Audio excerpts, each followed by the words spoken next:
에게 나타나셔서 말씀하셨다. 나는 전능한 하나님이시다. 나에게 순종하며 흠없이 살아라. 2절입니다.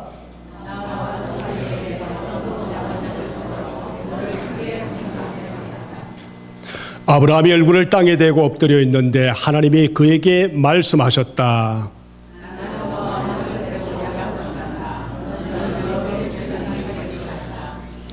내가 너를 여러 민족의 아버지로 만들었으니 이제부터 너의 이름이 아브라함이 아니라 아브라함이다.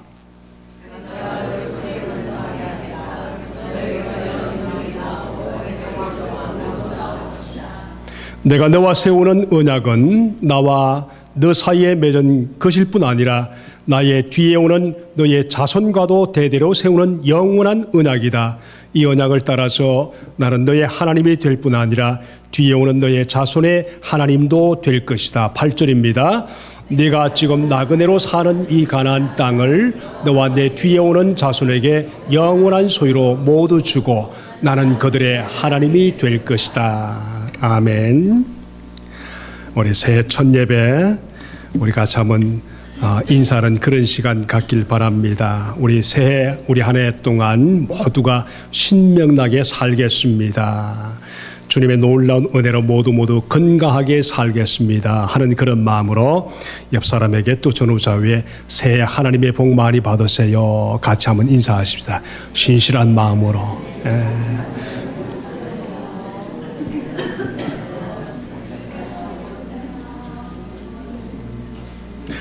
2016년 우리가 가져야 할 제일 큰 꿈은 무엇일까?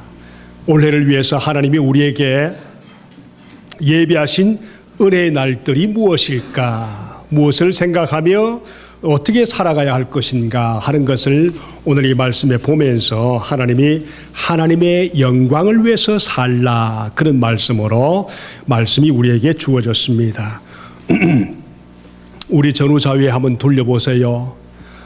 며칠 전까지만 해도 우리 이웃에 아픈 자들도 많고 다친 자들도 있고 특별히 또 가까운 그 스테이트 보면 미조리나 미시시피 스테이트에 보면은 물난리 때문에 엄마들이 같이 모여서 먹을 것이 없어서 같이 모여서 엄마들의 젖을 짜서 함께 나누어 주고 그렇게 수많은 사람들이 물난리 때문에 죽고 그런 지경에 살고 있는 것을 보지 않습니까? 그런데 우리는 예배하면서 주님 앞에 경배할 수 있도록 우리를 남겨두셨습니다.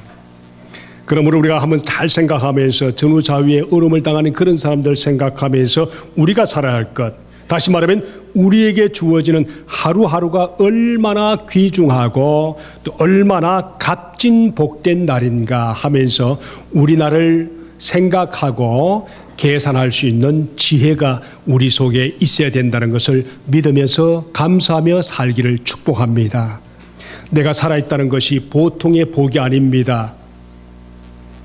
수많은 사람들이 지난해도 많이 젊어서 예기치 않게 우리 돌아가시고 예수님 없이 정말 죽었던 그런 많은 사람들이 있는데 그래도 우리는 올 한 해도 약속하시고 또 주님의 거룩하신 은혜로 예배할 수 있도록 은총을 주셨는데 하루하루 사는 것 자체가 굉장한 복이라는 의미와 인식을 가지고 믿음 안에서 예수님 바라보고 살기를 축복합니다. 아멘.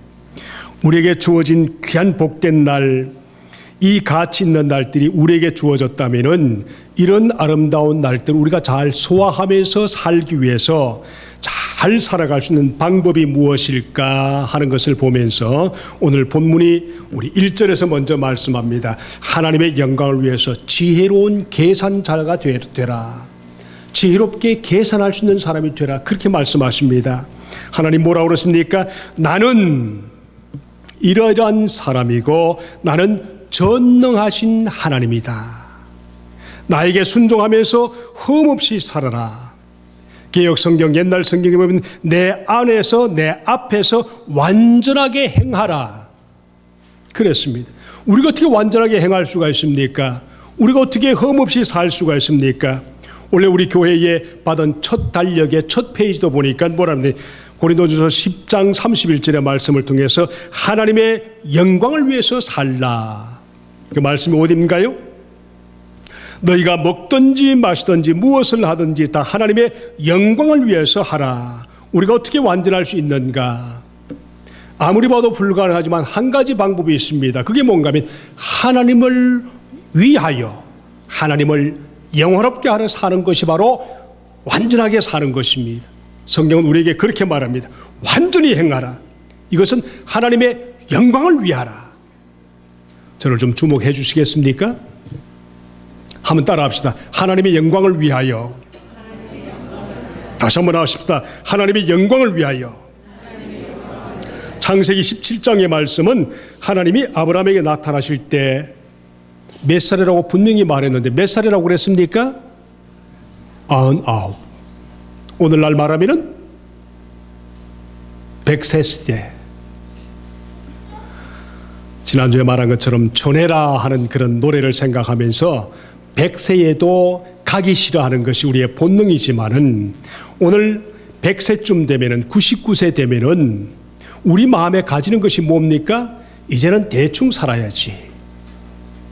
살 만큼 살았으니까 희망을 잃어버리고 그냥 언제든지 갈 준비를 하고 살아야지.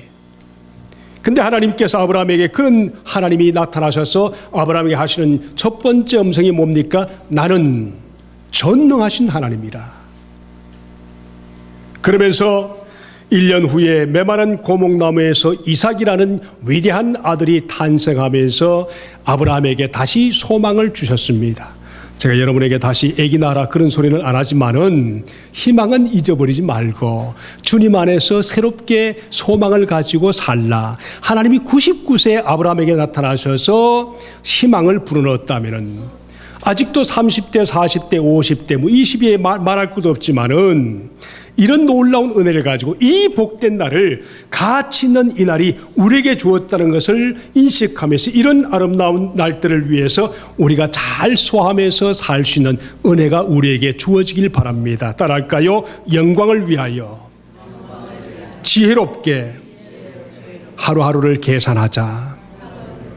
두 번째가 뭔가 하면은 2절과 8절의 말씀인데 우리가 새로운 존재임을 인식하자 그랬습니다. 우리는 새로운 하나님의 피조물이라고 그랬습니다.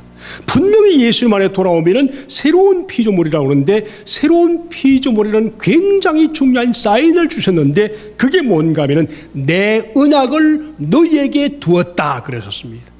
하나님이 우리를 부르시면서 그냥 불러서 산 것이 아니라 하나님과 우리 사이에 언약이라는 놀라운 은혜를 통해서 약속이 주어졌다 그렇게 말합니다. 자, 언약을 분명히 우리 한다는 상징으로 하나님께서 아브라함에게 나타나서 첫 번째 한 것이 뭡니까? 아브라함에서 아브라함으로. 우리가 예수 믿기 전에 또 예수 믿은 후에 삶을 보면 생각이 많이 바뀌었습니다. 하나님을 생각하지 못하던 그런 생각을 가지고 이제는 하나님을 생각하게 되었고 옛날에는 죄가 무엇인지 모르고 대충 살아도 별 부담이 없었는데 요즘은 조그마한 죄를 지어도 보는 것 자체도 말하는 것 자체도 우리는 굉장히 그것이 잘못되어 있으면 부담을 느끼고 삽니다. 얼마나 큰 변화입니까? 근데 하나님께서 아브라함에게 나타나셔서 이름을 바꾸어 주셨습니다. 저도 미국에 와서 바꾼 이름이 있습니다. 반기열에서 제임스 반으로 바뀌었어요. 그래서 미국 사람들한테 제가 항상 얘기할 때마다 My first name is James, my last name is 반 그러면은 한번 이름 불러러 가면 지들이 뭘 하면 제임스 반 하면서 막 웃습니다. 무슨 뜻인지 몰라도 지들은 막 웃습니다. 근데 한국 사람한테 가서 내 이름이 미국 이름으로 제임스 반 하면 한 사람도 못 웃습니다. 왜요? 발음을 못 따라하니까. 근데 꼭 웃더라고요. 제임스 반 하면은 제임스 본드가 생각나는 거예요. 그럼 항상 하는 말이 뭔가 하면은 제임스 본드는 무비스타로 성공했지만 너는 목회자로 성공해라. 꼭 그렇게 칭찬을 해줍니다. 아브라함에서 아브라함으로 바꾸었습니다. 무엇을 얘기합니까? 하나님이 정말 언약으로 아브라함에게 다가오셔서 아브라함을 인치셨다. 그런 약속이 있는 거지요. 오늘 저와 여러분이 주님 안에서 주님의 놀라운 언약으로 인침을 받아서 약속의 자녀로 살아갈 수 있는 은혜가 있기를 주님의 이름으로 축복합니다. 새로운 존재라는 것입니다. 새로운 약속의 자녀라는 것입니다. 이 놀라운 믿음의 인식을 분명히 살아갈 수 있길 바랍니다. 두 번째가 뭔가 하면은, 첫 번째 이름을 바꾸어 주시고, 두 번째 뭐란가 하면은 할례를 주어서 우리에게 할례의 표를 통해서 우리에게 사인을 주셨습니다. 자, 그래서 하나님이 약속하시길 2절에 보니까 언약을 지키는 그 결과로 너를 번성케 하겠다. 세상에서도 번성케 하겠다. 이게 무슨 말인지 다 압니다. 무엇이 아브라함에게 크게 번성해야 할 놀라운 은혜인지. 그는 물질을 가졌습니다. 그런데 약속의 자녀가 없었습니다. 그런데 그 약속의 자녀를 다시 주면서 너의 삶을 번성케 하겠다. 자녀가 잘 때는 복이 얼마나 큰 복입니까? 그렇죠? 정말 자녀가 잘 때면 자랑스럽습니다. 우리 김경자 집사님 아들, 딸 자랑 자주 하지 않습니까? 그렇죠? 얼마나 좋아요. 갈 곳이 많아 좋고, 쓸 돈을 주니까 좋고, 또 자랑스러워서 좋고. 마찬가지로 하나님께서 약속의 자식이 없는 그에게 하나님의 놀라운 자식을 주겠다는 놀라운 약속은 굉장한 약속입니다. 이거보다 더 놀라운 번성이 없습니다. 두 번째 6절의 말씀 보니까 여러 왕들이 그에게서 나오겠다, 그런 약속을 하셨죠. 7절의 말씀 보니까 너의 자손들에게 나는 하나님이 될 것이다. 너에게만 하나님이 아니라 너의 자손에게도 하나님이 될 것이다. 우리 하나님의 자녀들에게도 정말 우리 귀한 자랑거리인 하나님의 자녀들이 많이 생기기를 축복합니다. 아멘. 자녀들이 예수 잘 믿어야 됩니다. 그것을 기억해야 됩니다. 자, 이 7절의 말씀과 17절의 말씀을 전체를 가지고 갈라디아서, 신약 성경의 갈라디아서 3장에 가보시면 7절에 믿음을 가진 자는 아브라함의 자손이다 그랬거든요. 8절 9절의 말씀 보니까 아브라함과 함께 같은 복을 받는다 그랬거든요. 그러니까 아브라함의 이삭만이 그런 것이 아니고 예수 그리스도 안에 돌아와서 하나님을 믿는 모든 성도들은 아브라함의 자손입니다. 우리가. 아멘. 그래서 아브라함에게 약속하셨던 그 놀라운 약속을 우리에게도 주신다고 갈라디아서 3장 7절 8절 9절 그리고 로마서에서도 계속해서 신약 성경 전체에서 아브라함의 복과 예수 믿는 성도들의 복을 동일시하셨습니다. 그러면 이것을 등한히 이기면 안 된다 그 말입니다. 세 번째로 우리가 정말 이 복된 날, 가치 있는 날들을 2016년 동안 우리가 정말 주님 안에서 쓰임받기를 위한다면 세 번째, 새 사람으로 사십시오. 그게 9절에서 14절까지의 말씀입니다. 새 사람이란 무엇인가? 무엇을 통해서 우리가 새 사람이라고 할 수 있는가? 그것이 바로 할례입니다. 할례는 약속의 자녀만이 구별되었다는 것을 표하는 사인입니다. 여러분, 이런 얘기가 있지 않습니까? 그렇죠? 사람은 자리가 사람을 만들더라.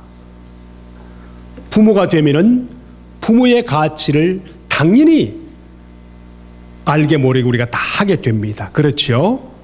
마찬가지입니다. 우리 집사님들이면 집사님들 가치를 분명히 하면서 삽니다. 우리가 예수 믿는 놀라운 은혜로서 하나님의 새로운 자녀가 되었다면은 그 놀라운 자리가 우리 인생을 바꾸어 주셔야만 합니다. 아멘. 그러므로 이것을 등한히 여기서는 안 된다 그 말이죠. 그래서 이것을 성경에서 뭐라고 한다면 죄의 자녀로 죄에게 순종하지 말고 하나님의 자녀로 하나님께 순종하라. 우리가 누구에게 순종하든지 그 순종하는 자의 자녀다 그랬거든요. 우리는 하나님 앞에 구별되어서 하나님의 자녀로 살아가는데 이제는 하나님의 자녀답게 새 사람으로 살아가야 된다는 것입니다. 여러분, 믿는 자들에게는 세 가지 변화되는 것이 있다고 그러지 않습니까? 그래서 세 가지 변화의 약속이 있는데 첫 번째 뭔가 하면은 죄인이 하나님의 자녀로 거듭나면서 새로운 신분의 변화가 첫 번째요. 우리 두 번째가 뭔가 하면은 받기만 하려는 마음이 주려는 마음으로 바뀌어진다. 두 번째 마음이 그겁니다. 아직도 예수 믿으면서 주고 싶은 마음이 별로 없다면은 바꾸셔야 됩니다. 세 번째가 뭔가 하면 삶의 변화인데, 사랑하려는 마음으로 다른 사람의 유익을 위해서 도우려는 넉넉한 마음으로 바꾸어지는 것이 바로 세 번째 마음이다 그랬어요. 첫 번째가 뭐라고 그랬습니까? 신분의 변화. 두 번째가 뭐라고 그랬습니까? 주고 싶은 마음. 세 번째가 뭐라고 그랬습니까? 넉넉한 마음으로 사랑하려는 마음. 그래서 예수 믿는 성도들이 또 다른 사람들이 어떠한 종류의 사람들이 들어오더라도 그 영혼을 감싸 안을 수 있는 사랑하는 마음이 있어야만 합니다. 아멘이죠? 올 한 해 동안 미운 사람, 저런 사람, 좋은 사람 다 있을 줄 압니다. 근데 미운 사람을 끌어안고 나에게 별로 와닿지 않은 사람도 끌어안을 수 있는 그런 사랑의 마음으로 하나님의 자녀된 신분의 도리를 다할 수 있기를 축복합니다. 여러분, 저는 항상 사실 별 할 말씀이 없고 자격이 별로 되지도 않지만은 항상 어떻게 하면 우리 성도들이 어떻게 하면 예수님과 좋은 관계를 가지면서 예수 믿는 성도로서 주님 안에서 행복하게 살게 할까? 이것이 날마다 생각하는 걱정거리입니다. 어떻게 하면 예수 그리스도를 잘 믿도록 할까? 그래서 행복한 모습을 보게 할까?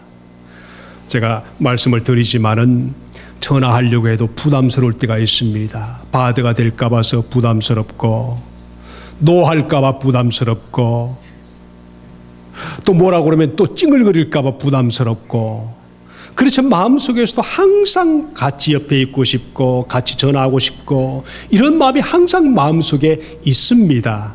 또 내가 혹시 말하다가 실수하면 또 뭐라고 잔소리할까 봐 부담스럽고, 이런 것이 다 있죠, 우리 속에. 그렇죠? 없는 사람이 없습니다. 우리가 뭐라고 얘기합니까? 상대방의 말하는 잘못과 실수를 가지고 그때 차라리 이렇게 얘기해 줬으면 그렇게 얘기해야 되는 게 아니야? 이렇게 하면서 남이 해야 할 말까지 훈계하면서 우리는 진짜 그렇게 못하는 그런 경우 너무 많지 않습니까? 그렇죠? 이게 우리의 연약함입니다. 저도 그렇거든요. 그러나 우리가 약하지만은 정말 양심에 따라서 신실하게 살려고 하는 그 마음이 있으면 서로 다 통한다고 믿습니다. 연약한데도 서로 도와주고 싶은 마음이 있으면 그걸로 된다고 생각합니다. 그래서 성도들이 어떻게 하면 행복할까 이런 생각을 하면서 그게 별로 멀리 있지 않습니다. 그게 별로 대단하지 않습니다. 아주 쉬운데도 아주 못하는 것이 있는데 그게 뭔가 하면 성도들이 성경 말씀을 읽으면서 하나님의 마음을 발견하면 그 속에 감격이 있습니다. 행복해집니다. 근데 우리는 하나님 말씀을 접하고 읽을 기회가 있는데도 읽는 자체가 부담스럽고 귀찮을 때가 너무 많죠. 그죠? 그걸 극복하고 읽어보세요. 그러면 어떤 방법으로든지 여러분이 하나님의 자녀라면 하나님이 말씀으로 말씀을 해 주실 겁니다. 그러면 행복해지는 겁니다. 마찬가지입니다. 그 행복한 마음을 가지고 주님 앞에 기도합니다. 마귀가 얼마나 기도 못하게 합니까? 그렇죠? 기도 자체를 못하게 합니다. 근데 성경 읽기와 기도 이것을 통해서 성경에서는 말씀하기를 뭐라 했냐면 기도와 말씀과 기도로 너희가 거룩해진다 그랬거든요. 이 좋은 길을 우리는 너무너무 멀리 있는 것처럼 생각하고 가장 가까이 있는 것을 못합니다. 기도와 말씀으로 우리 인생은 변화되게 되어 있습니다. 아멘 아멘. 이걸로 하시자고요.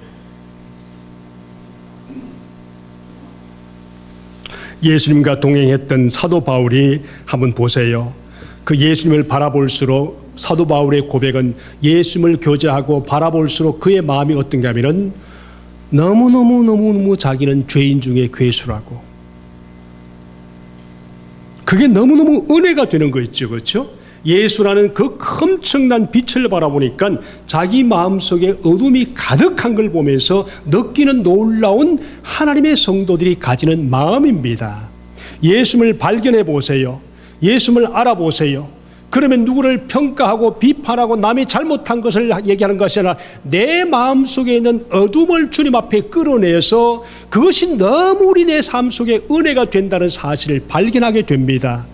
올 한 해는 다른 사람 어떻게 하지 말고 나를 통해서 다른 사람이 어떤 좋은 예수의 영향을 받을까 생각하면 우리는 행복해질 수가 있음을 믿습니다. 저도 한 해 동안 생각하는 결심이 있는데 뭔가 하면은 성경 말씀을 통해서 우리 모두의 마음속에 이런 마음이 있습니다. 예수님을 좀 더 알았으면, 예수님을 좀 더 잘 발견했으면, 그런 얘기를 합니다. 근데 예수님에 대해서 설명하고 가르치기보다는 나와 함께 하시는 예수 그리스도 그분을 증거하고 싶습니다. 그래서 예수님과 함께 더 교제하고 싶고, 교제해서 얻은 결론을 우리 함께 나누는 그런 한 해가 저는 되고 싶습니다. 여러분도 마찬가지라 생각합니다. 예수님에 대해서 많이 알려고 하지 마시고 예수님에 대해서 얼마나 교제하고 싶은가, 이것을 가지는 믿음을 가지기를 주님의 이름으로 축복합니다. 우리 신앙의 문제가 뭔가 하면은 목회자이든 모든 성도들이든 예수님에 대해서 받는 지식을 추구하는 데만 신경 쓰다가 예수님과의 바른 관계를 소홀히 할 때가 너무 많거든요.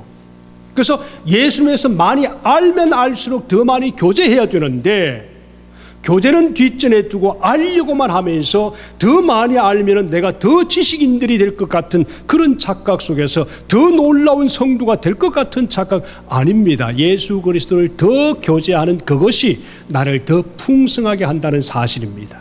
아멘. 이걸 놓치지 마십시오. 이것을 위해서 저는 원래 성도들을 우리 성경을 더 쉽게 읽을 수 있도록 많이 준비하고, 그걸 통해서 수요 예배 때도 한번 하고 주일 오후에도 한번 하고, 주일 오전에 해보니까요 그냥 전달만 하고 말더라고요. 그러니까 30분 하면서 1시간 하면서 하는데 참 좋긴 하고, 제가 전달해서 은혜가 되긴 하지만은 듣는 분들도 은혜가 될지는 몰라도 이게 나눔이 없으니까 너무너무 약한 것을 느낍니다. 그리고 바쁘기도 하고요. 그래서 어쨌든 오전도 하면 좋고 오후도 하면 좋겠지만은 수요일 오전, 수요일 저녁 이런 식으로 수요일 오전에 나올 수 있는 사람, 우리 성도님들을 생각해 보니까 꽤 많더라고요. 아무리 못해도 10명 이상은 수요일 오전에 나올 수 있겠다 싶더라고요. 그러면은 수요일 오전에 10시쯤에서 우리 12시쯤까지 모이면 얼마든지 공부를 할 수 있다. 그 공부가 참 좋은 공부다 하는 것을 인식하면서 그냥 읽기만 하고 따라오면 되는 그런 놀라운 은혜로 우리가 말씀을 함께 나누고 싶습니다.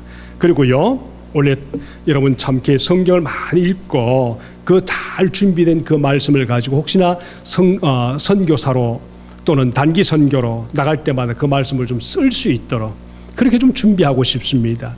여러분 자신이 올 한 해 동안 좀 풍성해져서 성지순례를 좀 갖다 놓은 성도들도 우리 교회에 있기를 바랍니다. 아멘. 성지순례를 안 가면 어떻게 해요? 다른데 옷 사는 것을 10번만 줄이면 성지순례 갔다 올 수 있습니다. 생각해 보세요.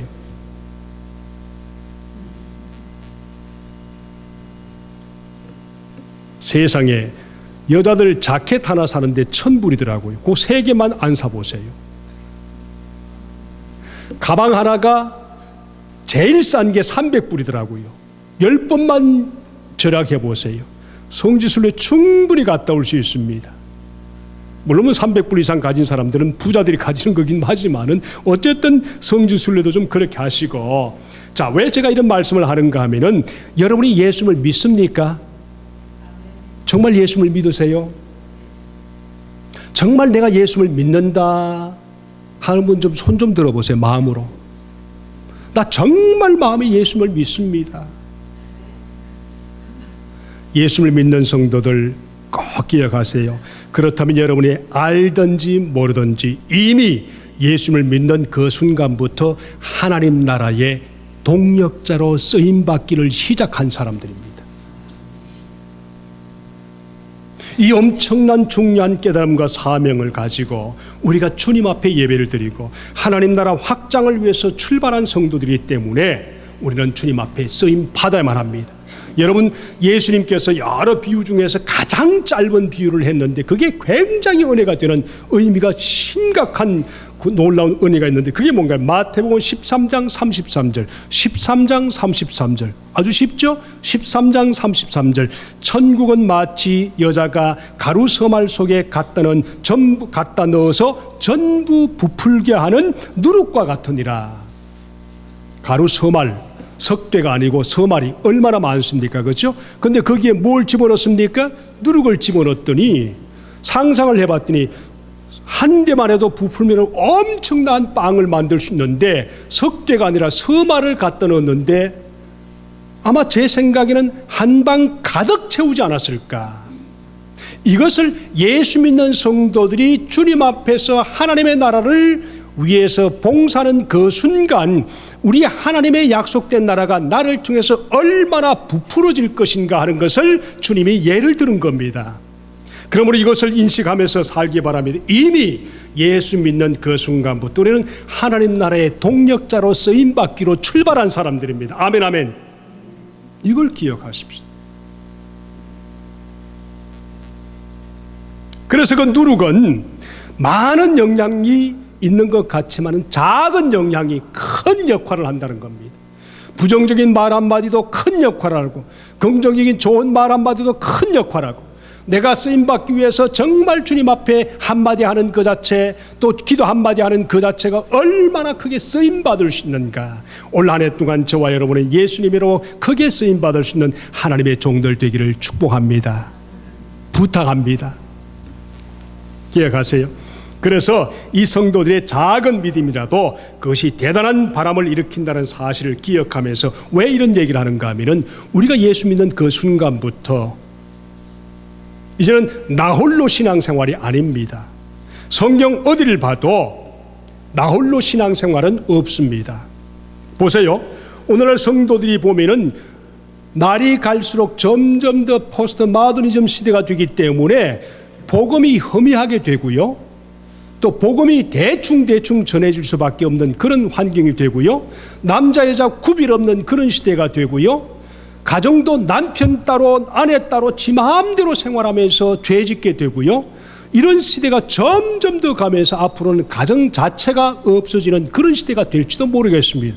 이럴 때일수록 우리는 성경적인 가정과 성경적인 복음을 가지고 살아야 되는데 문제는 뭔가 하면 교회 신앙을 약화시키는 겁니다.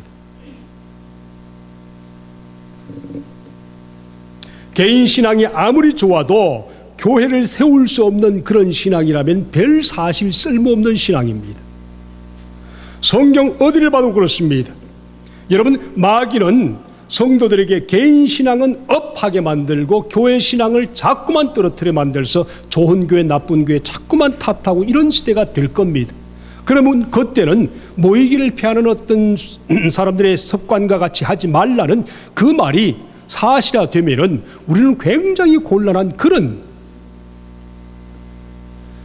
여러분, 본인이 아무리 신앙 속으로 만족하고 개인이 성숙하고 개인의 소원이 성취될 정도의 그런 신앙을 갖는다 할지라도 교회가 우리를 통해서 세상을 향해 나아가지 못하면은 아무 소용이 없다는 것입니다. 여러분, 사도행전 말 너무너무 좋아하지 않습니까? 근데 사도행전 1장과 28장을 보면은 전체를 다 봐도 개인 신앙을 강조하지 않습니다. 거의 모두가 교회 신앙을 강조했어요. 앞으로 여러분 교회 신앙을 등한시하면 개인 신앙도 없을 뿐 아니라 온 세상이 문제가 된다는 것을 알면서 함께 기도하고 함께 말씀을 나누고 함께 전도하기에 힘쓰는 그런 신앙이 될 때 하나님은 이 땅의 모든 교회와 이 땅의 모든 종말을 마무리하실 것입니다.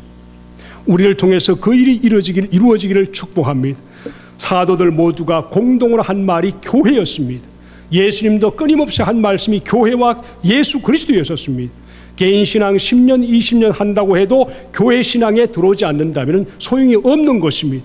바울이 고린도 교회를 향해서 세울 때마다 그런 말씀하지 않습니까? 내가 교회 이야기를 하면 너에게 근심이 된다. 그러면서 싸우지 말라, 하나가 되라, 복음 안에서 쓰임받으라, 바울파가 아니고 누구파가 아니고 꼭 예수파가 돼야 된다. 아멘.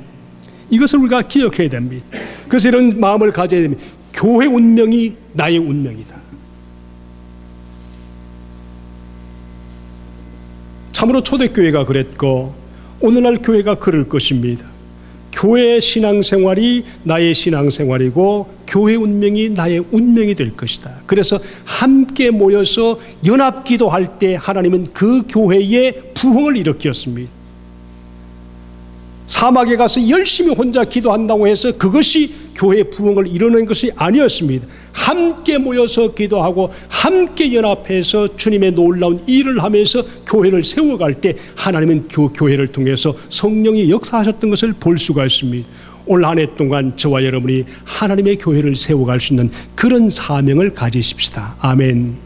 기도하십시다. 그런 놀라운 은혜가 있길 바랍니다. 말씀을 맺습니다. 마태복음 16장 18절에 또 내가 네게 이르노니 너는 베드로라 내가 이 반석 위에 교회를 세우니 음부의 권세가 이기지 못하리라. 하나님의 영광을 위해서 우리가 살 것 지혜롭게 하루하루를 계산할 줄 아는 겸손한 하나님의 성도, 내가 새로운 존재로 쓰임받을 수 있다는 하나님의 구별된 자임을 기억하십시다.